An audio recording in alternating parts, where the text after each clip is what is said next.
Shalom, shalom, bien-aimés de Dieu, shalom. Bienvenue à votre émission Plateau Charismatique.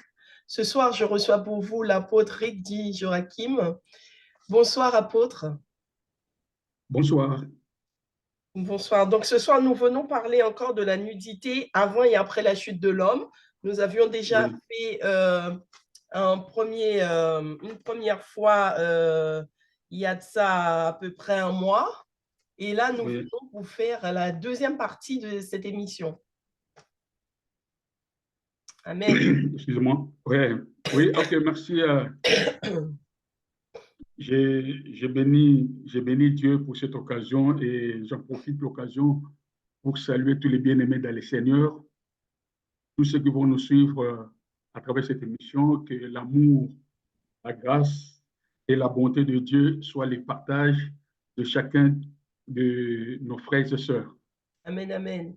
Eh bien, nous allons que Dieu vous bénisse aussi pour la confiance que vous m'avez donnée pour que je puisse participer à l'émission. Amen, amen, amen. Eh bien, nous allons prier pour nous mettre en communion avec le Saint-Esprit. Merci. Seigneur Dieu Tout-Puissant, je viens te confier ce moment.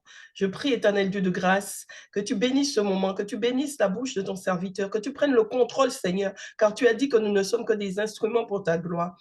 Prends le contrôle de nos lèvres, Seigneur, et viens parler à ton peuple. Viens prendre le contrôle, viens parler à ton peuple, Seigneur. Viens communiquer ton message. Que ce ne soit pas nous qui parlions, Seigneur, mais toi, selon ta volonté.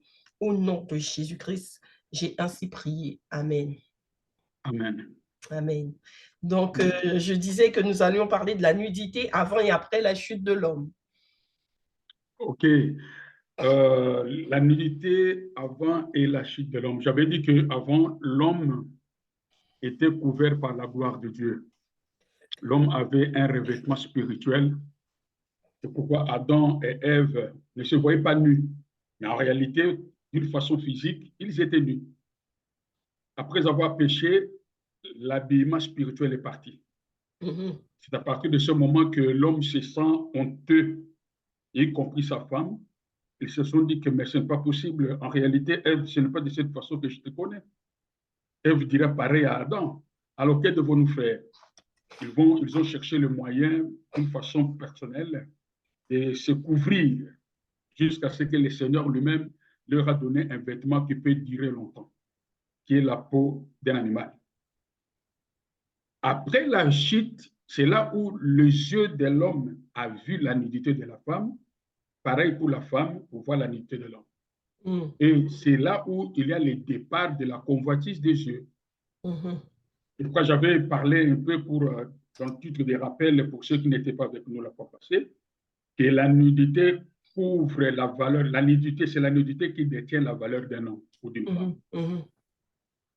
Une femme est plus valeureuse quand elle arrive à garder son corps, à protéger sa nudité. Une fois la nudité est à découvert de tout le monde, la femme perd son autorité, elle perd sa valeur. Pareil pour les hommes.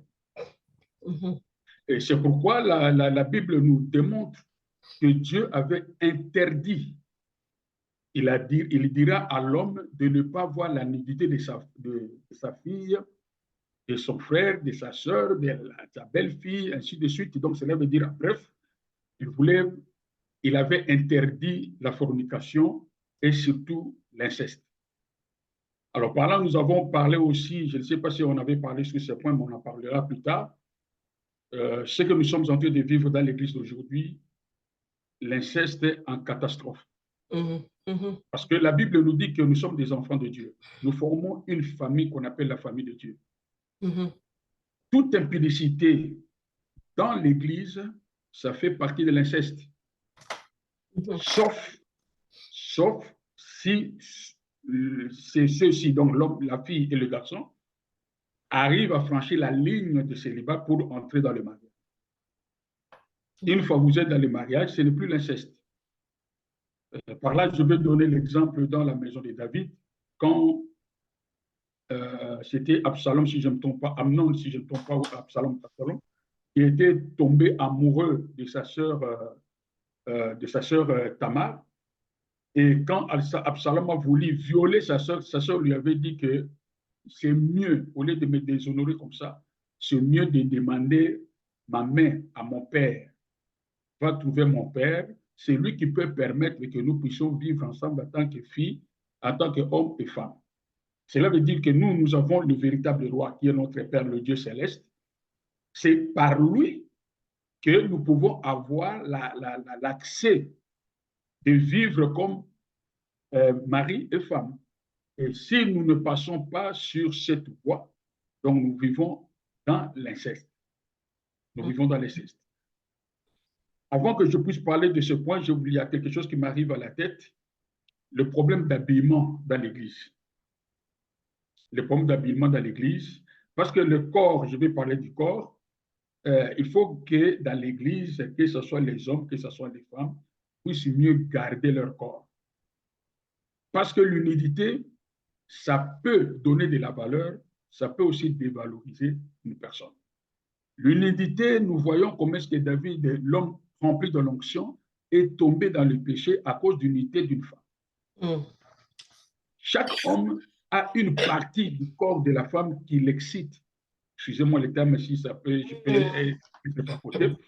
Donc, une femme maintenant qui expose son corps peut devenir un objet de séduction dans l'Église. Et souvent, nous condamnons ce pasteur-là est tombé dans les péchés, ce frère-là a commis le publicité à l'Église, tout ça. Mais il faut aussi poser une deuxième question. Qu'est-ce qui l'a ramené à ce niveau-là? C'était seulement les désirs charnels ou bien quelque chose qui l'avait attiré vers la sœur? C'est pourquoi, dans ce domaine de la nudité, nous avons une obligation, nous, en tant que chrétiens, de couvrir nos corps pour donner gloire à l'Éternel des âmes. Amen, amen. Amen. Le point, il est sous-thème, parce que comme nous parlons de la nudité, quand on parle de la nudité, on voit directement les corps. Aujourd'hui, nous voulons parler un peu du corps. S'il me reste 10 minutes, vous me faites signe pour que... Oui, on a le temps. Oui. On a le temps. On va parler du corps. Donc, le sous-thème que je vais intituler ici, c'est le corps et son appartenance. Le corps et son appartenance. Nous savons le corps, nous connaissons que le corps a toujours 3 parties. Il a l'esprit, il a l'âme et le corps. Donc l'homme, excusez-moi, je voulais dire que l'homme est tripartite, cela veut dire qu'il a 3 parties, il a l'esprit, l'âme et le corps. La partie invisible, c'est l'esprit et le corps. L'esprit et l'âme. L'esprit et l'âme est la partie invisible. C'est ce que nous appelons l'homme intérieur. L'esprit et l'âme, c'est la partie invisible que nous appelons l'homme intérieur. Cet esprit, l'homme intérieur, l'homme invisible là, c'est lui qui a le contact avec le monde spirituel. Donc, à partir de là, que l'homme peut entrer en contact avec le monde spirituel, c'est l'homme intérieur. L'homme intérieur peut être influencé par la puissance de Dieu ou peut être influencé par la puissance du diable. La partie visible du corps, c'est le corps physique que nous voyons, que nous touchons. Ce corps est en contact avec le monde visible, avec le monde physique. Le corps, là, je vais essayer un peu d'expliquer la façon que le Seigneur m'a donné un peu peut-être. Le corps est le reflet de l'âme et de l'esprit. Le corps est le reflet. Cela veut dire quand le corps c'est un exécuteur, une personne qui est là, donc c'est la personne visible qui obéit à 2 éléments qui sont invisibles. Quand nous voyons un homme commettre une action quelconque, c'est que le corps a obéi à un ordre qui vient de l'intérieur. C'est pourquoi notre Seigneur Jésus-Christ a dit que le mal vient de l'intérieur. C'est dans l'homme, c'est dans le cœur, d'où viennent les mauvaises pensées, l'impudicité, la méchanceté, l'égoïsme, tout vient du corps. Cela veut dire que c'est l'homme intérieur Le véritable homme, c'est celui qui est à l'intérieur. C'est comme une enveloppe qui contient la lettre. La valeur de l'enveloppe, c'est ce qui est dedans. Si vous enlevez ce qui est dedans, l'enveloppe n'a plus de valeur. Ce qui donne l'autorité de la lettre, c'est ce qui est dedans. L'enveloppe n'est que là l'enveloppe est là comme un porteur de l'autorité. C'est la lettre qui a l'autorité. L'enveloppe couvre en donnant de lui l'autorité qui est couverte par l'enveloppe. L'autorité est gardée par l'enveloppe. Dès que la personne qui aura l'enveloppe retire la lettre qui a l'autorité, l'enveloppe reste inutile. C'est comme le corps aujourd'hui. Si nous sommes utiles, c'est à cause de l'homme intérieur. Si l'homme intérieur n'est plus, le corps devient inutile. Si l'homme intérieur est malade, le corps perd sa valeur. Je vais donner l'exemple d'une personne qui est devenue folle. Automatiquement, les gens ne peuvent plus la considérer, elle est folle. La folie ne vient pas de l'extérieur, mais la folie vient de l'intérieur. De l'intérieur. Donc, il faut que les gens sachent que ce qui est important, ce que nous devons vraiment sauvegarder, protéger comme de l'or, c'est l'homme intérieur. C'est l'homme intérieur qui valorise l'homme extérieur. On peut appeler quelqu'un intelligent, ce n'est pas le corps qui est intelligent. L'intelligence vient de l'intérieur. C'est le cerveau, c'est la tête. C'est au niveau de l'esprit de l'homme, c'est là où il y a l'intelligence. Maintenant, l'intelligence, quand elle commence à s'exprimer, c'est le corps qui va exprimer l'intelligence pour que les gens puissent dire que cet homme ou cette femme est intelligent ou intelligent. Donc, l'homme intérieur est très important. C'est pourquoi Jésus-Christ est venu, non pas d'abord pour prendre soin de l'homme extérieur. Jésus-Christ est venu d'abord prendre soin de l'homme intérieur. Parce que c'est l'intérieur qui donne la valeur à l'extérieur. Il a dit, cherchez premièrement le royaume de Dieu. Allez prêcher la repentance. La repentance, ce n'est pas l'extérieur. La repentance, c'est l'intérieur. Une fois l'intérieur est réparé, l'extérieur prend la valeur. L'extérieur prend l'importance. L'extérieur prend la considération. C'est pourquoi nous avons l'importance de prendre soin de ce que nous appelons l'homme intérieur. Cela est très important. Une prostituée, ce n'est pas le corps qui est prostitué. La vraie prostituée, c'est l'intérieur. Le corps n'est que là pour obéir à l'ordre. Le corps n'est que là pour... Si nous parvenons à comprendre cela, ce scénario, l'homme a la facilité de se positionner et de savoir comment faire. Parce que dans des choses, il y a beaucoup des enfants de Dieu ne sont que là. C'est pourquoi moi je dis toujours aux gens, il y a un enseignement que j'avais donné à qui la faute. Donc tu es tombé dans les péchés, à qui la faute? C'est la faute de Dieu, c'est la faute de Satan ou c'est de ta faute? Tu es dans les problèmes. Il faut se poser la question, à qui la faute? Est-ce que c'est Dieu? Est-ce que c'est le diable? Parce que nous avons trois acteurs. Le Dieu tout-puissant, Satan et toi l'auteur. Donc nous avons trois acteurs, Satan, Dieu, Satan et l'homme. Maintenant, si l'homme tombe dans les péchés, il faut se poser la question, pourquoi je suis tombé dans les péchés? À qui la faute? C'est moi, c'est le diable ou c'est Dieu? Mais pour Dieu, c'est exclu parce que Dieu dit que moi, je ne peux pas tenter quelqu'un dans le mal. Donc maintenant, nous avons deux personnes, l'accusateur Satan et moi-même. Donc là, c'est l'homme maintenant qui va voir, c'est moi qui suis le responsable ou pas. Souvent, aujourd'hui, nous commettons des bêtises, nous taxons directement les sorciers, nous taxons directement les démons. Est-ce que moi, je ne suis pas responsable? Moi, là, je m'adresse aux chrétiens. Jésus-Christ est notre Dieu, avant que je puisse parler un peu du corps. Je ne sais pas pourquoi le Seigneur m'a conduit jusqu'à ce niveau. Jésus-Christ est notre Dieu. Il dira, j'ai vu le diable tomber du ciel comme un éclair. Mais je vous donne le pouvoir de marcher sur sa puissance, d'écraser sa puissance, de neutraliser sa force. Et plus loin, il dira, ne donnez pas l'accès au diable. Pourquoi? Parce que celui qui est en moi, personne ne peut le ravir. Il dit personne. Donc le diable n'a pas le pouvoir de prendre quelqu'un entre les mains de Jésus pour le mettre dehors, en fait, que celle la personne qui était sainte dans la main de Jésus, elle se retrouve dehors comme un païen, vivant et pratiquant les péchés. Jésus dit, ça, ce n'est pas moi. Pour moi, c'est lui qui est entre mes mains, dans la sainteté, je ne le mettrai jamais dehors et personne ne pourra le laver. Cela veut dire, si nous voyons quelqu'un qui se dit enfant de Dieu dans le mal, ça, ce n'est pas Dieu. Ce n'est pas Dieu.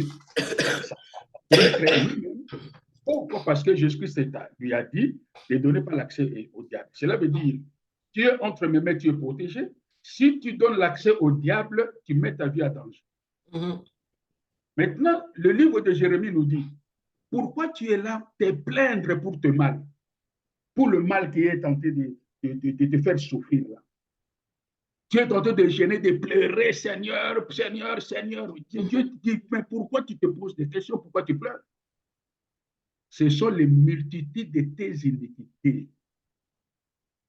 Donc là, Dieu n'a pas parlé de Satan.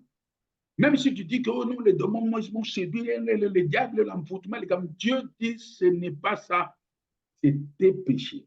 Parce que moi, je t'ai rassuré, celui qui est entre mes mains, personne ne peut le rassurer. Moi, l'Éternel, je t'ai rassuré, tu ne seras jamais atteint. Moi, Dieu, je t'ai rassuré.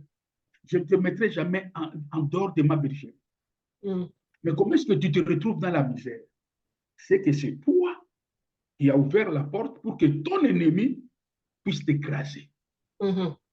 C'est pourquoi nous, les chrétiens, si nous avons besoin de garder la bonne communion avec Dieu, rester avec Dieu, il faut que nous puissions veiller sur nos âmes.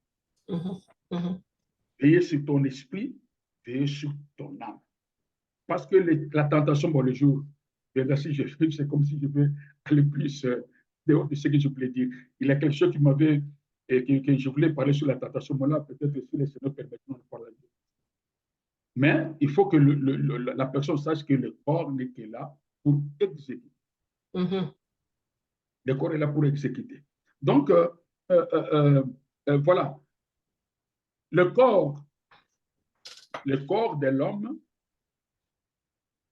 est d'abord l'instrument de Dieu, l'instrument de la justice. Mais le corps de l'homme peut aussi être l'instrument du diable. Moi, je dis comme je peux dire, comme les gens disent que le couteau à double tranchant. Le même couteau, on peut l'utiliser pour les biens, tout comme on peut l'utiliser pour les mal. Le corps de l'homme, quand Dieu a créé l'homme, il a créé l'homme à son image et à sa ressemblance. La vision de Dieu dans l'homme, c'est un couteau pour les biens. Ce n'était pas pour le mal.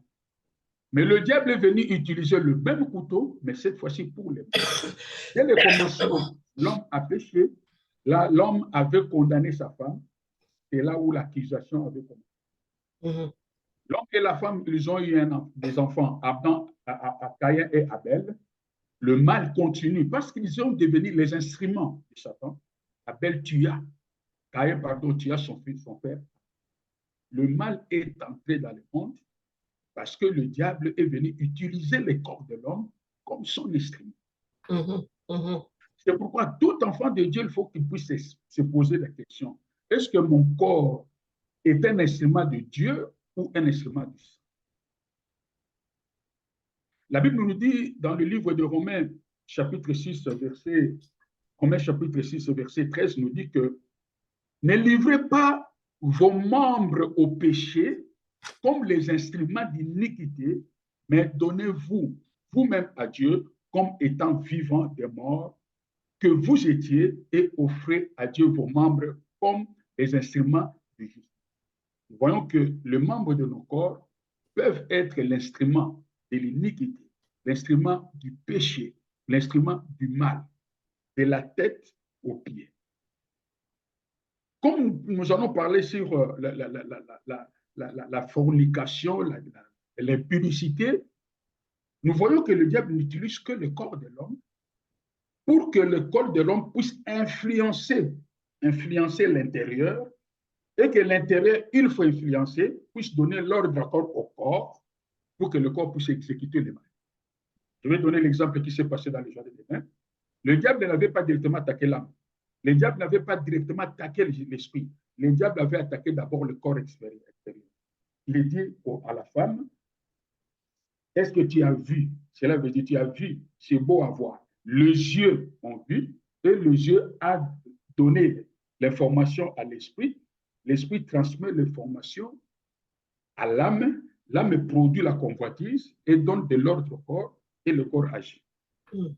C'est de cette façon que le diable fait.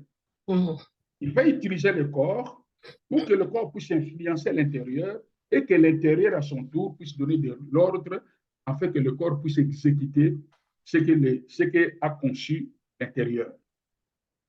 C'est pourquoi tu vois qu'un enfant de Dieu, comment est-ce que tu peux utiliser ton corps, les membres de ton corps, comme un instrument d'iniquité, un instrument de mensonge, de l'impudicité, de l'orgueil, un instrument de calomnie, un instrument de chantage. Donc, ton corps devient un instrument de destruction. Mais Dieu a besoin de ce même corps pour que ce corps soit un instrument de construction. Aujourd'hui, nous voyons, mes bien-aimés, c'est rare aujourd'hui de voir une fille très belle et que sa beauté attire les gens dans le Seigneur. Elle est belle. Sa beauté attire les gens. Moi, je me souviens quand on était encore jeune dans la foi, on avait une sœur qui était très belle. Elle était mariée. Elle avait préparé son mari pour dire que, mon chéri, je suis très belle, mais j'ai besoin que mon corps soit un élément de gagner les âmes dans le Seigneur. Cette femme-là, les regards de l'homme, tu ne peux pas croiser cette femme sans pourtant tourner ta tête. Elle était très belle. Et quand elle voit l'homme tourner sa tête, elle l'approche. Elle dit, pourquoi tu me regardes? Oh, tu es belle, moi aussi je t'aime, tout ça. Rendez-vous. C'était toujours dans sa maison. Il dit que il faut que tu respectes l'heure. Mon mari vient manger à midi. Si tu as besoin de moi, chez moi. Parce que moi, je n'aime pas sortir avec des hommes d'enfants. Chez moi à la maison. Tu vas à la maison, il faut passer entre 10h et 11h. Parce qu'à 12h, mon mari est là. Vous voyez comme je suis belle. Si tu rencontres mon mari, c'est ta mort. Et le monsieur sera obligé d'être là à l'heure. La femme à l'église, il a préparé l'équipe d'intercession. Il dit, nous allons gagner une âme aujourd'hui. Elle a déjà préparé une chambre d'intercession. Quand l'homme vient, les intercesseurs déjà commencent à prier. Parce qu'elle a eu le nom de la femme, de monsieur. Et les gens commencent à prier. La femme arrive là-bas, le monsieur commence à continuer à draguer. Tu es très belle, tout ça. Et la femme dit, moi je t'aime, mais il y a quelqu'un qui t'aime plus que son nom, c'est Jésus. Quand elle présente Jésus, c'est là où l'un des intercesseurs va sortir pour qu'ils soient ensemble et prêcher l'évangile. C'est de cette façon que cette dame avait gagné dans son église beaucoup des hommes qui avaient des moyens à cause de sa beauté. Aujourd'hui, ce sont des cas, je ne dis pas pour ne pas dire que de telles femmes n'existent pas, mais elles ne sont pas nombreuses. Parce que souvent, sa beauté devient quelque chose de la gloire pour que les gens puissent l'apprécier, commencer à témoigner. Le Seigneur m'a créé belle, toujours des témoignages. On témoigne d'accord. Est-ce que ça produit quoi pour le royaume? Ça produit quoi pour le royaume? Ton corps est un instrument de séduction ou ton corps est un instrument de gagner les âmes pour la gloire? Le Seigneur nous a donné ce corps, que ce soit l'homme ou la femme, ça c'est un témoignage qui est donné. Mais nous avons tous l'obligation que nos corps deviennent les instruments de la justice, les instruments de Dieu. Nous ne pouvons pas faire de ce corps un instrument du diable. Parce que ce corps ne nous appartient pas. Gloire soit rendue à Dieu. Amen, amen. Dans le livre de Romains, toujours Romains chapitre 6, verset 19, je vais lire. Je parle à la manière des hommes à cause de la faiblesse de votre chair. De même donc, vous avez livré vos membres comme esclaves de l'impureté et à l'iniquité pour arriver à l'iniquité. Ainsi, maintenant, livrez vos membres comme esclaves de la justice pour arriver à la sainteté. Nous voyons il y a toujours deux camps. Il y a un camp où le corps est devenu l'esclave du péché pour pratiquer le péché. Or, si nous pratiquons le péché, nous obéissons au péché, nous sommes comme des destructeurs. Nous ne pouvons jamais construire. Le mal ne peut jamais construire le bien. Le mal produit toujours le mal. C'est pourquoi si nous voyons beaucoup de scandales dans nos églises aujourd'hui, parce que les chrétiens d'aujourd'hui veulent plus prendre soin du corps que de l'âme.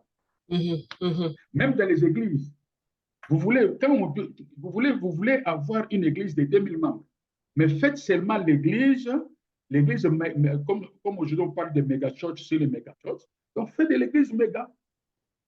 Tu ne feras jamais l'évangélisation. Les gens verront seulement que dans cette église-là, il y a des caméras de course, il y a les écrans plats, il y a des caméras partout, il y a la beauté, tout ça. Ce n'est que ça qui va attirer les gens, parce que les gens aujourd'hui sont toujours frappés par des choses qui frappent, attirés par des choses qui frappent aux yeux. Cela veut dire que c'est le corps qui agit, ce n'est pas l'esprit. Parce que si c'est l'esprit qui agit, l'esprit va te conduire là où il y a la présence de Dieu, si c'est l'esprit. Mais si c'est le corps va te conduire là où il y a les désirs de la chair. Soyons clairs que dans les églises, il y a des églises qui sont là pour satisfaire que la chair et le social. Il y en a d'autres qui ne satisfont pas la chair, mais qui veulent satisfaire l'esprit, et l'esprit, à son tour, prend soin de la chair. Donc, bon, pour ne pas se confondre, il y a des églises qui prennent soin du corps de l'homme. Cela veut dire qu'ils parlent que de la bénédiction, mariage, santé, tout ça. Il y a très de choses terrestres. Mais il y a des églises qui ne parlent que des choses célestes. Mais là où on parle des choses célestes, les choses célestes vont à son tour produire les désirs du corps. C'est comme le Seigneur notre Dieu, il est venu pour prendre soin de l'âme, et en prenant soin de l'âme, il s'occupe aussi du corps. Jésus-Christ n'était pas venu d'abord pour le corps. Jésus-Christ est venu d'abord pour sauver l'âme. Et en sauvant l'âme, comme l'âme, c'est le corps et l'enveloppe de l'âme, il faut entretenir l'enveloppe pour que l'âme aussi soit en bonne sécurité. C'est pourquoi Jésus-Christ prenait soin du corps. C'est pourquoi, mes bien-aimés dans le Seigneur, nous avons l'obligation de prendre soin de notre corps, de notre âme. Et en prenant soin de notre âme, notre corps va bénéficier de cette sainteté. Parce que, mes bien-aimés, la sainteté, c'est l'image de la propriété. Une personne qui te dit que moi, je suis sainte, je vais marcher dans la sanctification. Celui qui est sanctifié, son extérieur doit être propre. Mais j'ai envie de dire, apôtre, oui. Tout ce que vous dites, c'est une réalité, hein, la sainteté du corps, à savoir, on doit avoir une tenue décente, une manière de s'habiller, mais nous constatons que la tenue décente dans l'église, ça laisse à désirer. Parce que autrefois, je sais qu'il y a quelques années en arrière, la tenue était très importante à l'église, où on avait une tenue pour la maison, une tenue pour l'école ou le travail, une tenue pour l'église. Aujourd'hui, la même tenue que les gens mettent pour rester à la maison, eh bien, ils viennent à l'église avec. Ils vont même faire des services sur l'autel comme ça. Ils sont en jogging, ils sont en basket, ou ils ont un pantalon sous les fesses, ils ont une mini-jupe. Ça leur pose aucun problème. Donc, la question de la tenue et du corps, je pense que c'est quelque chose qui reste encore à travailler dans l'Église. Effectivement, parce que la façon de s'habiller, quand je parle du corps, je vais en profiter de parler aussi d'autre chose, la beauté d'une femme. Tu sais, le diable, qu'est-ce que le diable a fait? Le diable, c'est un correcteur. Donc, comment je vais dire? Donc, il veut à tout prix montrer à l'homme que Dieu avait commis des erreurs. Tu sais, dans le jardin d'Éden, quand le diable est venu, il a voulu faire voir à l'homme que Dieu vous a tout. Donc, l'homme dit que Dieu m'a dit de ne pas manger. Il dit non. Dieu vous a trompé, il cache un secret. Les jours où vous mangerez, vous deviendrez comme lui, connaissant le bien et le mal. Mais le diable a dit ça, c'est là. Il sait que l'homme a été déjà créé comme Dieu. Mais il voulait faire voir à l'homme que Dieu est méchant. Il ne veut pas que vous soyez comme lui. Or, Dieu déjà avait créé l'homme comme lui.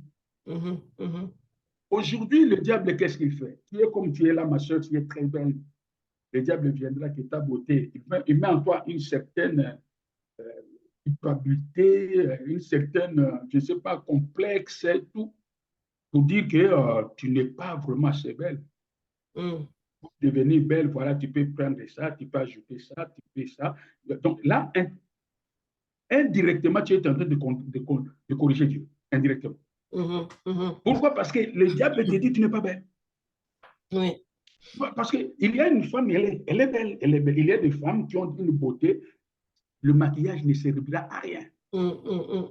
Sa beauté naturelle. Mais tu la verras. Elle va qu'on puisse la maquiller encore au-dessus de cette beauté qu'elle a, de la maquiller, parce que cet esprit-là lui dit malgré tu brilles. Mais il faut savoir que tout ce qui ne brille n'est pas l'or. Il faut rajouter. Il met le manque d'assurance. Manque d'assurance. Et je peux aller plus loin par rapport. Pourquoi les tatouages? Les tatouages. Nous voyons des choses, même dans l'église, vous allez voir une personne. Moi, je ne condamne pas celui qui avait des tatouages avant de devenir dans le Seigneur. Si tu n'arrives pas à enlever tes tatouages, nous gloire soit rendue à Dieu parce que cela ne sera pas pour toi un obstacle. Mais parce que tu l'as fait dans l'ignorance. Mais ceux qui sont dans le Seigneur, tu vas commencer à faire des tatouages sur ton corps. C'est une correction. Cela veut dire que Dieu a commis une erreur, il fallait qu'il puisse te dessiner. C'est pourquoi pour corriger Dieu, il faut mettre un peu de dessin, parce que là, il a oublié. Mais les gens oublient que ça fait aussi partie de la marque de l'ennemi.